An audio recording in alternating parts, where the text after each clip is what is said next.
અમદાવાદના વસ્ત્રાપુરમાં મોહિની ટાવરમાં એનઆરઆઈની હત્યા કેસમાં ખુલાસો થયો।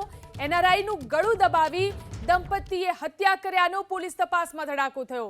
પતિ પત્નીએ એનઆરઆઈ વૃદ્ધ કનૈયાલાલ ભાવસારની હત્યા કર્યાનો ખુલાસો થયો છે। આરોપી દંપતીએ આનંદ ઠાકોર અને લીલોફર ઉર્ફે હિના શેખની ધરપકડ કરી। લૂંટના ઈરાદે દંપતીએ એનઆરઆઈ કનૈયાલાલની હત્યા કર્યાનો ધડાકો થયો। આરોપી દંપતીએ મસાજ કરવાના બહાને લૂંટનો પ્લાન બનાવ્યો હતો। એનઆરઆઈ વૃદ્ધને લૂંટનો ખ્યાલ આવતા જ દંપતીએ ગળું દબાવીને હત્યા કરી નાખી। મહિલા છેલ્લા 1.5 વર્ષથી મૃતક એનઆરઆઈ કનૈયાલાલના પરિચયમાં હતી। અગાઉ અનેક વખત મૃતક મહિલાને બોલાવી ચૂક્યા છે મસાજ માટે। આ ઘટનાને અંજામ આપ્યા બાદ આરોપી મુંબઈ ફરાર થવાના ફિરાકમાં હતા। એ તપાસના અનુસંધાને જે છે બે આરોપીને સીસીટીવીના આધારે ઓળખી કાઢવામાં આવ્યા છે। બે આરોપીમાં જે એક આરોપી છે એક મહિલા છે નીલોફર ઉર્ફે હિના, એ પોતે મુંબઈ મહારાષ્ટ્રના રહેવાવાળા છે અને બીજા જે આરોપી છે આનંદ પ્રકાશ ઠાકોર, એ ત્યાં અહીંયાનો લોકલ રિક્ષા ચાલક છે।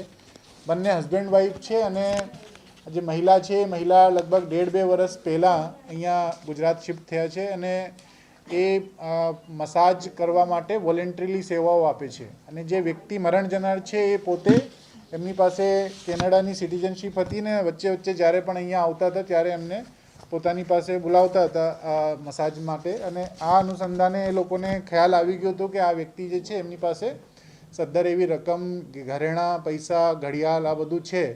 તો ચોરી કરવાના ઈરાદેથી પહેલાં એ લોકોએ આખું પ્લાન બનાવ્યું હતું ને એમના હસબન્ડ જે રિક્ષા ચાલક છે એમનું એમાં બિલકુલ એક્ટિવ રોલ હતો।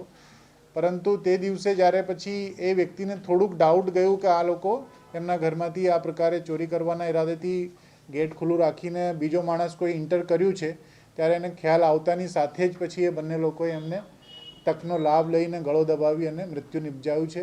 3,77,000 રૂપિયા આ લોકોએ જે છે એને પાસેથી કબજે કરવામાં આવ્યા છે। એ લોકોએ રાતે રાત એકચ્યુઅલી અહીંયાથી અમને માહિતી મળી છે કે એ લોકોએ ટિકિટ કરાવીને મુંબઈ જવાની તૈયારીમાં હતા અને એમની પાસેથી અમને ફ્લાઇટના ટિકિટ્સની ડિટેલ પણ મળી છે।